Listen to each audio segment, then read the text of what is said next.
Kia ora tātou. E teke ana me timata mai mā te karakia. Nō reira, kia ino i tātou.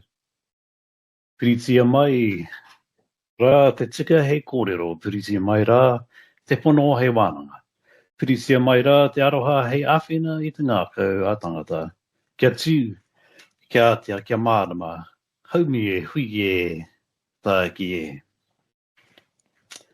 Te tonu ngā mihi ki ngā mate huhua o te wānei o tēnei tau. E ngā mate, oki ai i roto te ringa kaha o tō tātou nei kaihanga. Nō reira e ngā mate, moi mai rā. Hui anō rātou kia rātou.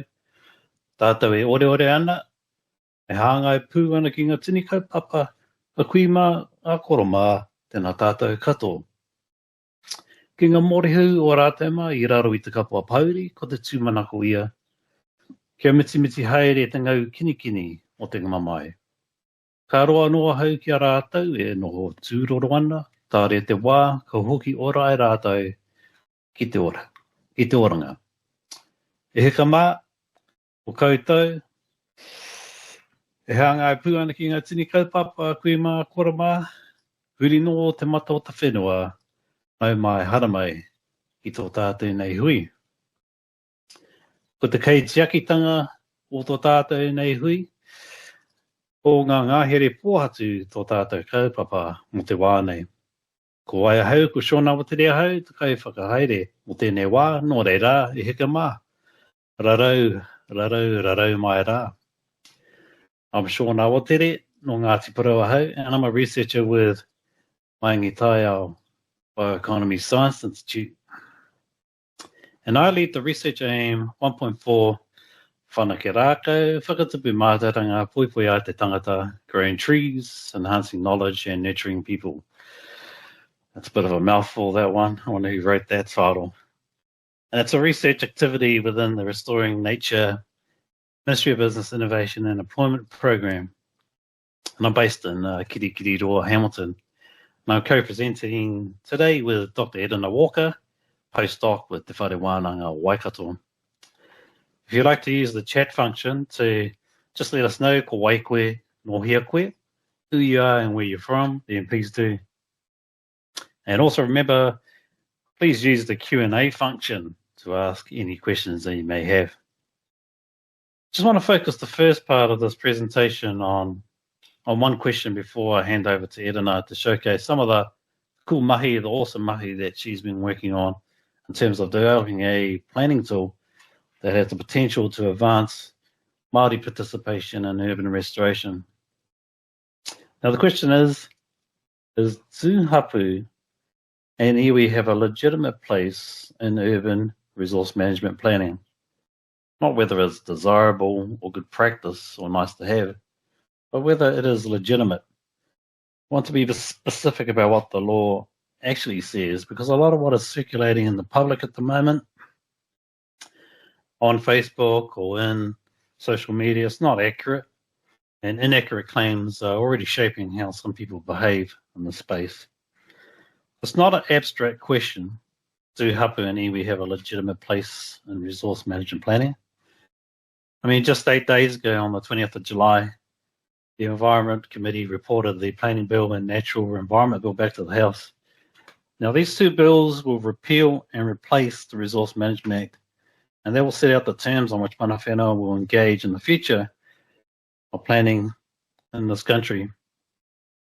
And these legislative reforms arrive after a series of legislative changes that have eroded Māori participation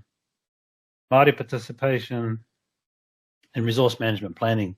And I say participation because when you critically analyse current legislation, decision-making authority still resides within the Crown, within local government. The Fast Track Approvals Act 2024 contributes to the erosion of Māori rights and interests to protect the taiao by stifling critical and crucial voices in favour of perceived economic growth. Māori wards went to binding referendum in last year's local elections. 42 councils were polled. 24 voted to remove and 18 kept them. Nationally, However, there were more votes to keep the Māori wards, than to remove them. So that's a good statistic to come from it all. But tellingly, more of the smaller rural councils, smaller urban centres voted against Māori wards. Here in Hamilton and Kirikiriroa, we voted to keep our Māori ward, 19,000 votes to 16,000, which is cool.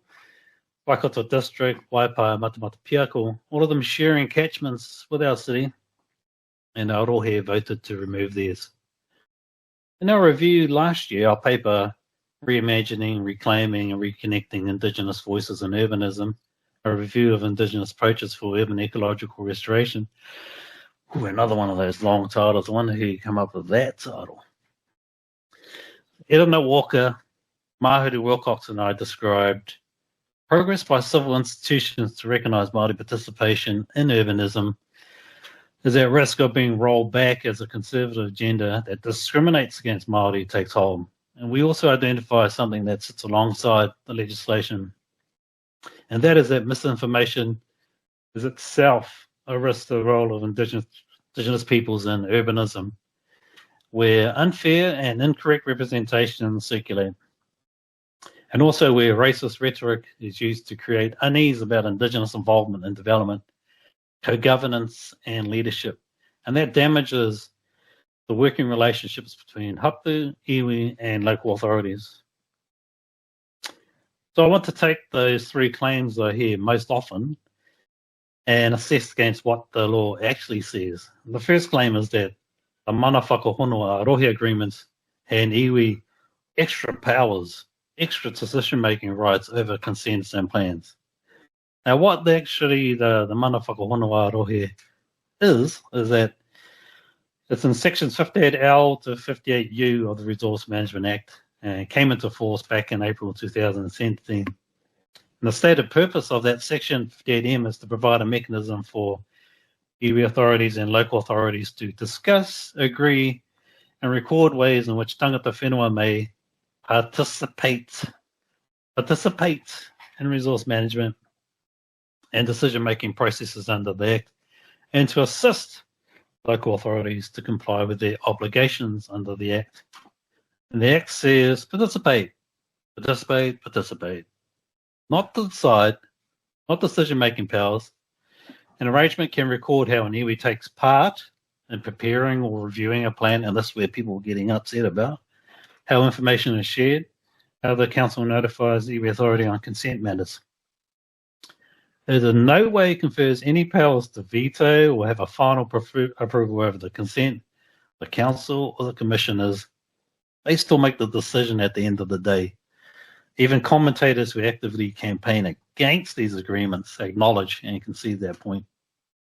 So the second claim is that Māori already held planning powers councils cannot touch. Man, I wish that was the case. Section 33 has been around for ages, since 1991. It's been in operation for 35 years, and often these legislative drivers not applied by local authorities. They're very few and far between. Third claim, cultural impact assessment lets Māori dictate an outcome. Wouldn't that be great if we did a cultural impact assessment and your impact assessment overturned the data centre? That would be cool, eh? But in reality, iwi and hapu, they prepare the CIA, cultural impact assessment. The applicant and their consultants control how the material is reflected in their final assessment on environmental effects. And then the council forms a view on the completeness and accuracy of the report. Then council decision makers determine how much weight to give those CIAs, cultural impact assessments. So hapu and iwi, they go through all the effort to carry out an analysis, write up an assessment, and then council decides whether that evidence matters or not. And that's not my opinion. Jolly and Thompson Fawcett interviewed 27 cultural impact assessment practitioners and knowledge holders that had wisdom over 3 decades of practice. And the finding is that CIAs, they deliver positive outcomes, but these outcomes are highly variable and they're little baby steps, they're incremental, and sometimes they're opportunistic rather than substantial. So there is greater progress at the transactional end, at the bottom end of the process, the window dressing side of the process and less at the transformational end. For example, an applicant approaches mana whenua and they were like, bro, we're going to set up this cool data center. Can you please bless the site for us? There's $100 in it for you. So Māori involvement is often at the transactional end of resource management activities and often excluded from decision-making processes. You think this is hyperbole? Jolly and Thompson-Fawcett in their 2025 paper sorts out CIAs in 3 types: battleground, transactional, and transformational. And most of the CIAs, they sit in the middle in the transactional space where Māori are engaged as stakeholders, participants, rather than rights holders and treaty partners. Now, here's the finding that I want practitioners in this webinar to take note of. Their participants in the Jolly and Thompson-Fawcett study identified that statutory provisions, they're not the problem. Instead, they describe those provisions as strong. The problem sits in the interpretation, application, and implementation. And one practitioner located the failure in, quote, the way that people who are making decisions, not Māori, weigh our Māori information against everyone else's.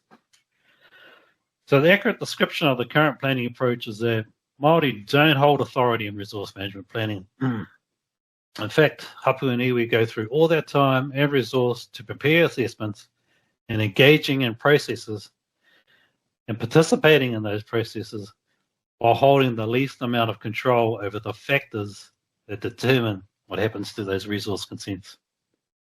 And why does this matter?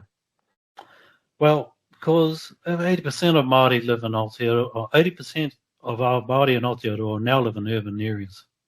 Yet the planning processes here and in comparable settler states has often included Indigenous peoples only on matters of cultural heritage or street art or blessing of sites, and not on the overall governance of cities. Now, scholars have noted that cities are not neutral spaces.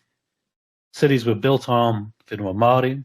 Urban planning has often disconnected Māori from their whenua and made Māori presence invisible in the process. But that presence has never gone away. And I think that urban ecological restoration is one of the few areas where we can shift this in practice, and where it is shifting in some places. Now, Erena's paper in 2025 argues that restoration in cities must restore not only nature, but the connection between people and their cultural knowledge and practices. That proposal also raises a difficult question for us in Aotearoa, and I think it's appropriate to ask, and that is, whose values are carried through a restoration project and whose values are not? And that brings me to the assessment stuff. If mana whenua do not set the evaluation standard for urban restoration, somebody else is, and Māori contributions will keep getting weighed against criteria that were never built for them. Now, this is the case for, I think, a Kaupapa Māori evaluation instrument or tool in urban restoration. And I'm talking about not replacing the current ecological monitoring tools, but what is important is ensuring that we have a Kaupapa Māori evaluation tool running alongside ecological monitoring, not to replace it.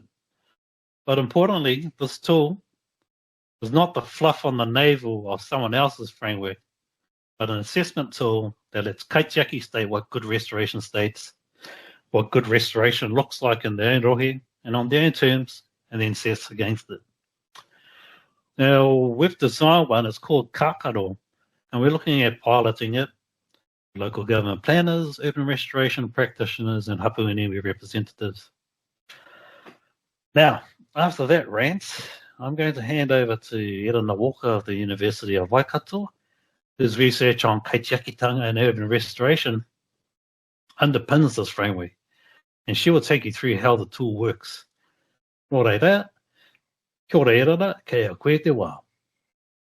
Tēnā tātou katoa, mihi ana kia koutou kei ngā tōpito katoa o te motu, ko whakarau ka mai I tēnei rā, hei aha, hei rongo I ngā kōrero maha kua whakahua e Shaun, o ti rā ki te rongo mō ngā mahi kua te tuki I tō tātou tīma mō te People, Cities and Nature program.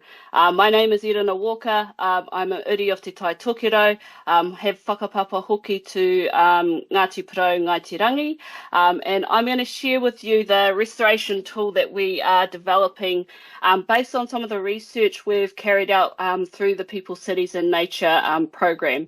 So this is just a very quick overview, and it will be a very quick kōrero. But I want to touch on a few things before I shift into the tool itself. This is a bit about our People, Cities and Nature program. We have a website. Please go visit that website and check out all of the resources that we have currently pulled together. This is our 1.4 team that Shaun leads, and I'm just a little section within that team helping to pull together and work along some of our restoration rōpū to create tools that are useful for ecological restoration. And our overall goal really in the 1.4 team is to, like Shaun said, reconnect people back to their cultural knowledge in cities, but to also challenge cities and planners to rethink how that engagement with nature can occur in ways that are authentic and actually encourage rangatiratanga by iwi and hapu of those areas. And so that brings me to the Kākano tool. Now, Shaun's done a fantastic job around setting the settings for the current state of play for iwi Māori in engaging with urban planning. And so what the Kākano tool really does is gives us another example of how we can actually actualise that type of engagement. And so the Kaupapa Māori tool that we've developed is named Kākano, and it's currently a system that we believe will help to standardise some of the integration of mātauranga Māori into restoration work, but to encourage our restoration practitioners in cities to integrate that mātauranga in the most respectful way alongside mana whenua and hapu and iwi of their particular takiwa. And so our tool is designed around that idea of growth. So the name Kākano was given to the tool or utilised in this tool because that's the type of tool that we want to develop. We are focusing on progress and growth with the restoration projects that take up this tool. So we're not focusing on what the project lacks or the limitations of that project. We really want people who utilise this tool to be able to grow from the mātauranga that is gained, but also the relationships that the tool encourages those projects to create alongside iwi and hapu of urban areas. And so the tool is based on 4 key categories. Those are the maramataka, kaitiakitanga, taututu, and whakatipu rawa. And those 4 key indicators have within them measuring indicators ranging from 0 to 4, which again matches that name around Kākano. So if for example, the project is at a 0, then that means that there is opportunity to get you to a 4. And so the tool has been designed to not only help you self-assess your current restoration project, but to also provide some ways to shift you from a 0 to a 1 to a 2, 3, and then eventually to the top number of 4 in our assessment tool. And so this is the front end of our Kākano tool. Its current form is in an Excel spreadsheet, and we really welcome feedback for those of you who are keen to give that feedback around what this could potentially look like, but it's currently in an Excel form. The front part gives instructions on how to use the tool, so from the ways you input your information to how it develops the score, and then what you need to do to meet each of those sections. It also provides some of the objectives for each of the sections and why we chose those sections to be included in Kākano. For example, you can just see on this image that the first section talks about maramataka, and so for our 1.4 team, that's been the focus of our research mahi for people, cities and nature over the last couple of years, and so this has been a really key part of what we're trying to encourage through our research. So it also plays a key role in this Kākano tool. So in this tool we talk about the category outcomes, as well as the long-term goal for each of those 4 assessment categories.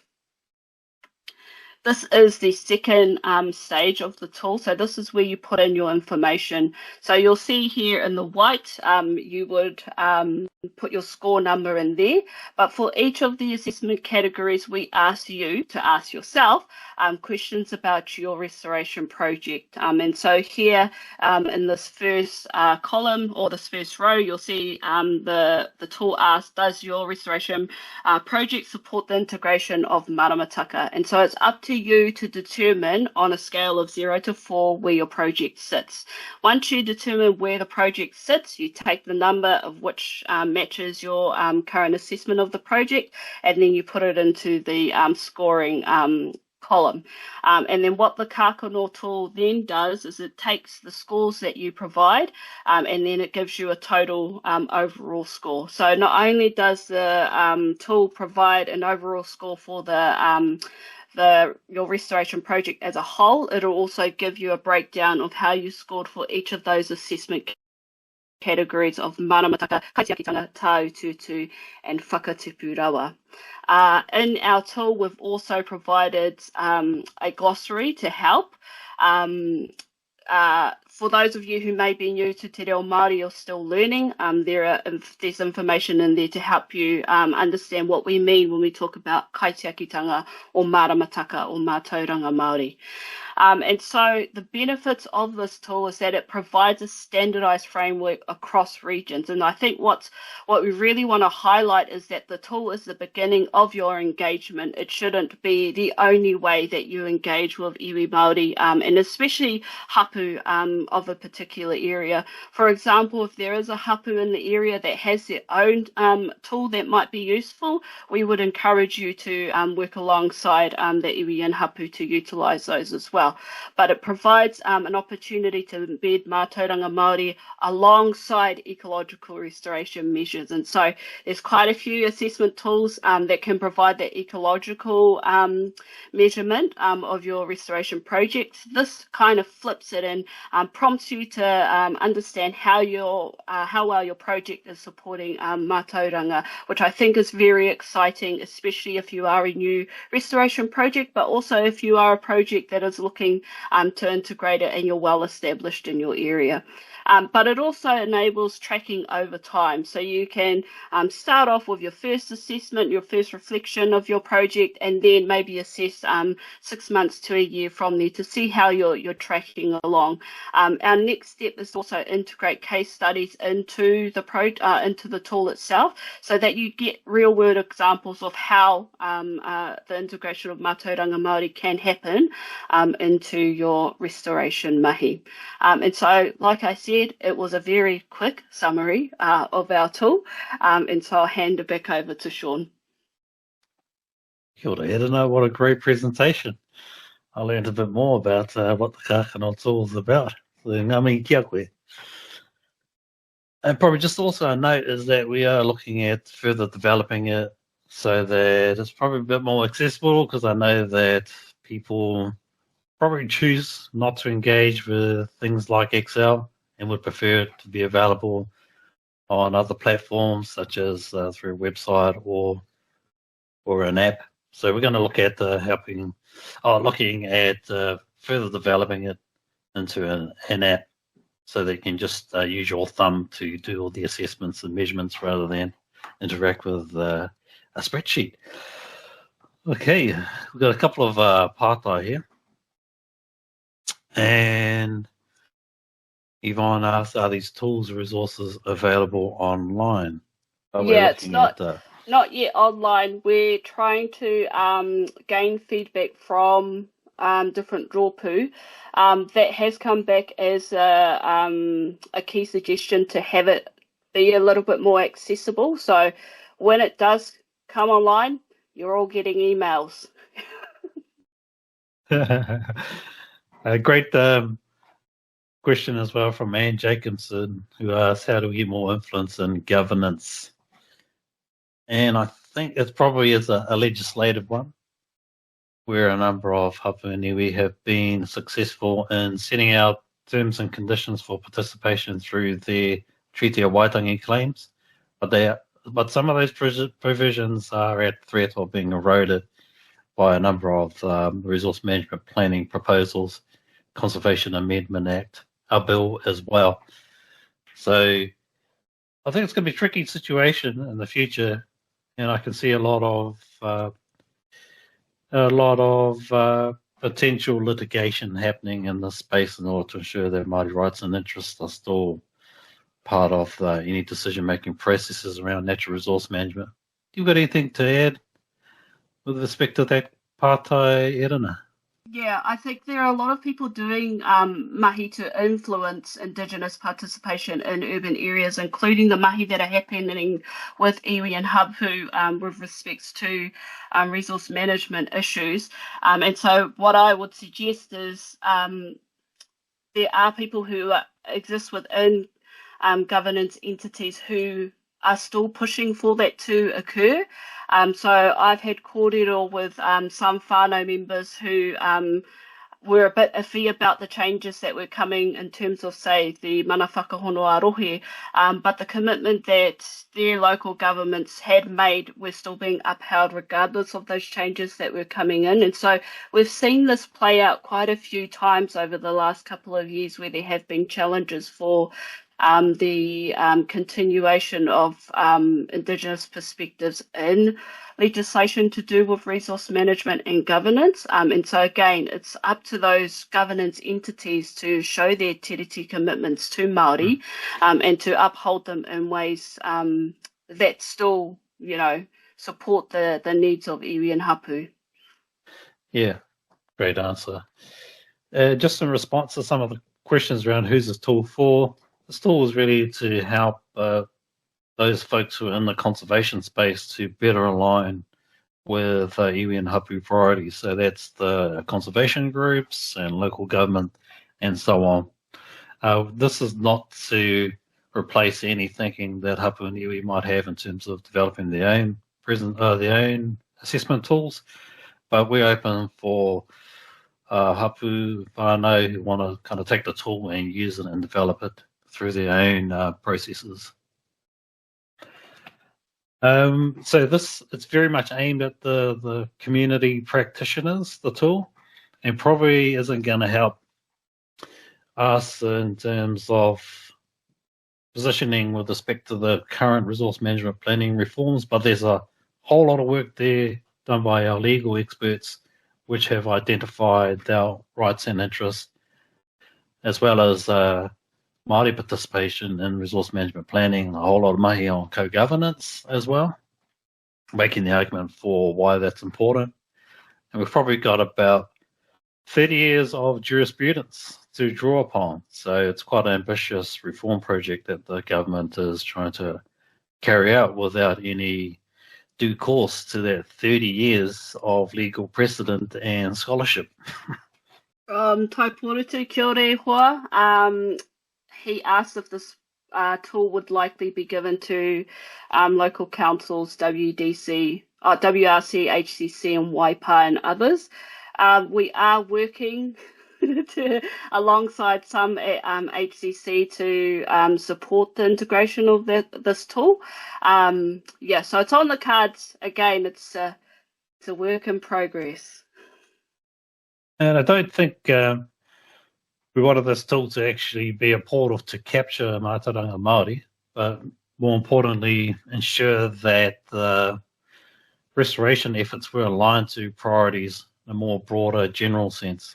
I don't think it's the remit of a publicly available tool to actually draw together or bring together that mātauranga. That sits with whānau and hapu themselves. And if you do have any other additional pātai, do fire those through to us, and we'll make an effort to try and get back to you. We've run out of time, and in closing, there's two things that I would like you to take out of the session. First is that the law gives hapu and iwi participation rights in urban planning, not decision-making authority, and that's being eroded with the current reforms. That's been the position for the past 35 years, and the bills before the House do not change it, but they potentially erode that participation. And anyone telling you otherwise is not describing what actually the law states. The second is that Kākano is a useful tool, we think, to be used alongside ecological monitoring, and it lets community practitioners set the Let's kaitiaki set the standard for what good restoration looks like in their rohe and to assess against it. Just want to acknowledge all our whānau who are in this space, along with our allies, restoration groups, planners, ecologists and volunteers who have made room for mana whenua leadership without needing to ask twice, and who have carried that expectation into those decision-making processes where Māori participation is sometimes absent. Koe nā te mea nui. Nā te mea ki te kore tātou e cheki tō tātou nei taiao, ka kore te tangata e whai oranga. Nō reira, tēnā tātou katoa. I'll just close off our session with a karakia. Nō reira, kia inoi tātou. Unuhia te pō whiria mārua. Tomokia te ao whatu tangata. Tātai ki runga, tātai ki raro. Tātai ahorau, haumi e hui e, tāi ki e. Tāi ki e.